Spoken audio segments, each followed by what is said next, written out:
signalétique, demain ça sera bien indiqué. Quelques stewards présents dès aujourd'hui, le changement aura lieu demain. Ici nous sommes à Simonis, le terminus du tram 9. Dès demain il continuera jusqu'à Grand Bigard. Il récupère une partie de tracé du tram 19.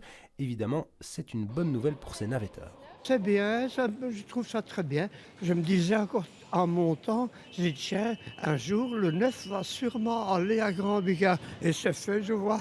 Et voici pourquoi changer. On se rend compte que la portion de la ligne 9, surtout au niveau de l'UC de Bruxelles, il y a une forte demande de voyageurs et donc en faisant ces changements, on va pouvoir offrir de meilleures fréquences, des fréquences renforcées. Et puis on se rend compte que sur la portion entre Simonis et Grand Bigard, la régularité n'est pas toujours très bonne parce qu'il y a peu de sites propres en amont.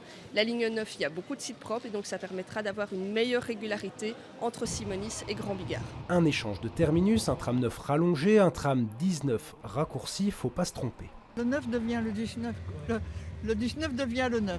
Si c'est un avantage pour certains, ça l'est moins pour les usagers du tram 19. Des correspondances en plus, ça vous dérange ou pas? Oh oui, parce qu'il y a un grand chemin à faire. Hein. C'était peut-être plus facile pour nous. Mais par l'autre côté, comme je vais souvent à cette VB, un jet, c'est plus facile pour moi aussi. Alors c'est kiff-kiff.